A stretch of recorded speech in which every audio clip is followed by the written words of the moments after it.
EAR 2016, questãozinha sobre domínio de funções. É o início, a introdução do conteúdo de funções.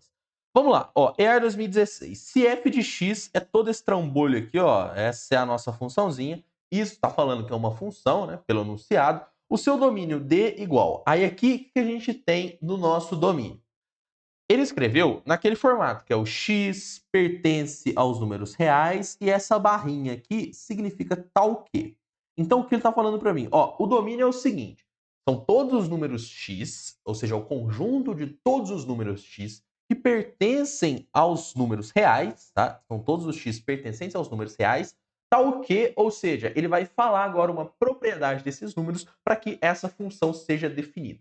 Relembrando, galera, quando a gente fala de domínio, o domínio é o conjunto, ó, é o conjunto dos possíveis valores de x. Então, todos os valores de x que eu conseguir colocar na minha função e isso produzir um resultado f de x ou y, aí é a maneira que você preferir falar, isso é o meu domínio, é o conjunto de todos esses valores.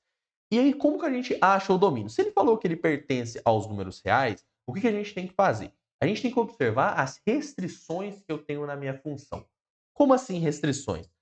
Vamos lá, gente. Eu vou reescrever essa função aqui da seguinte maneira. Ó, no meu denominador, como é álgebra, a gente está fazendo álgebra aqui, e eu tenho uma soma de frações com denominadores diferentes, para que essas frações se juntem em uma só fração, porque eu posso fazer isso, né? Isso aqui é uma soma de fração, então, obviamente, isso aqui tem que me dar algum resultado no formato de uma fração só. Para que isso aconteça, eu tenho que necessariamente multiplicar cada um dos denominadores aqui embaixo. E por que eu tenho que fazer isso? Você pode aí estar se perguntando. Por conta do seguinte, na realidade, o que eu estou fazendo aqui é o seguinte, vamos pegar aquela primeira fração ali, ó, que é x menos 1 dividido por x mais 1.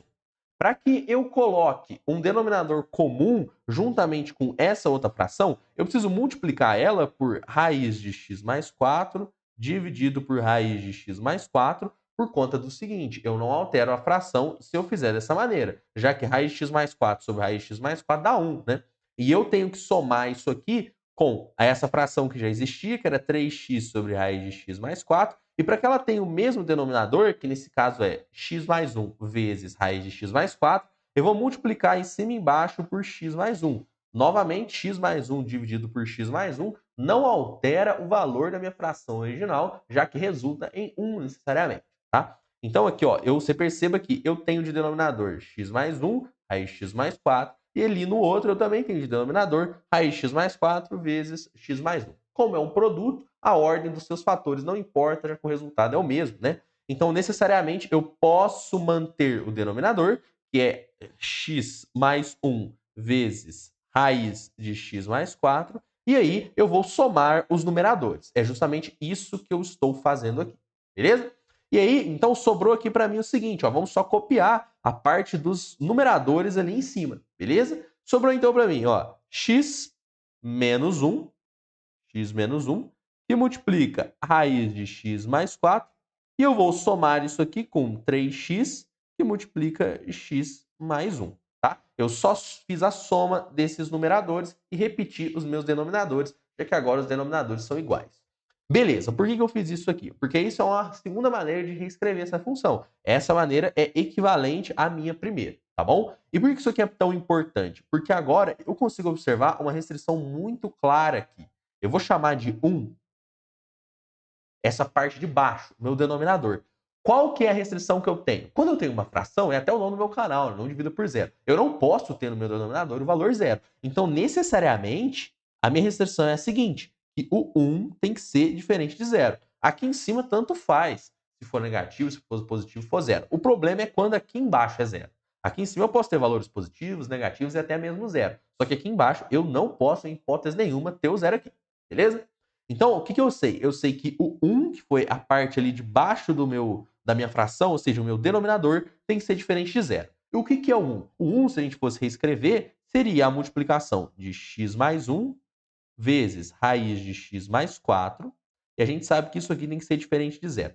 Para que um produto, ou seja, uma multiplicação de duas coisas, aqui ó, primeira coisa, segunda coisa, seja diferente de zero, necessariamente eu tenho que ter ou o primeiro diferente de zero ou o segundo diferente de zero. Por conta do seguinte, se qualquer um desses dois valores, ou seja, se x mais 1 ou raiz de x mais 4 for igual a zero, a multiplicação de, por exemplo, sei lá, zero por qualquer coisa vai já resultar em zero. E o outro, o recíproco, também é verdadeiro. Ou seja, alguma coisa vezes zero vai resultar necessariamente em zero também, beleza? Então eu tenho que ter ambos os meus cidadãos aqui não podem ser igual a zero. Ambos têm que ser diferentes de zero. Então, o que isso implica? Isso implica que x mais 1 tem que ser diferente de zero, e isso implica também que raiz de x mais 4 também tem que ser diferente de zero. Vamos resolver essa belezinha aqui. Como que eu sei que eu tenho que as duas coisas precisam ser diferentes de zero? Como que eu resolvo esse tipo de desigualdade? Eu não sei nem se pode chamar de desigualdade isso aqui, mas é porque justamente não é uma igualdade, né? Primeira coisa, se x mais 1 é diferente de zero, se eu somar em ambos os lados da minha equação menos 1, da minha desigualdade, perdão, eu vou ter que o x ele tem que ser diferente necessariamente de menos 1. Já é a primeira restrição que eu achei aqui, ó. Se o meu x for diferente de menos 1, essa primeira parte naturalmente nunca vai ser zero. Beleza? Isso é fácil de pensar, né? Se x mais 1 tem que ser diferente de zero, necessariamente, se eu botar menos 1 ali, vai ficar menos 1 mais 1, que vai dar igual a zero, né? Então, todo resultado diferente de menos 1 vai dar diferente de zero. Beleza. Aí, eu tenho a outra parte aqui, ó, que é o raiz de x mais 4. Isso aqui tem que ser diferente de zero. Só que quando eu tenho uma raiz, pela própria definição do que é uma raiz quadrada ali nos números reais, eu sei que esse número sempre vai ser positivo, né? Primeiramente, essa raiz vai sempre ser um número positivo. E, nesse caso, não pode ser igual a zero. Então, eu posso mudar essa restrição e transcrever ela para a seguinte coisa. Raiz de x mais 4 tem que ser um número positivo. Isso aí é equivalente a essa parte de cima. Ela vai ser diferente de zero e ela ainda vai pegar todas as restrições que são inerentes à própria definição de raiz quadrada. Beleza?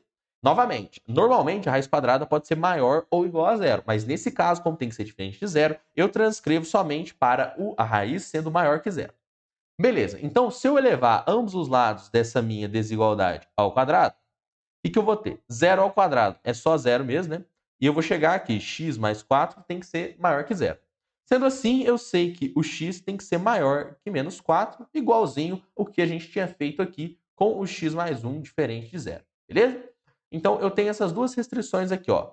Tanto a primeira quanto a segunda tem que existir para que a minha parte do denominador seja diferente de zero. Ou seja, tanto o x tem que ser diferente de menos 1, quanto ele tem que ser maior do que menos 4. Então, a gente coloca e escreve isso agora como domínio, certo? Vamos reescrever isso aqui, então, como domínio.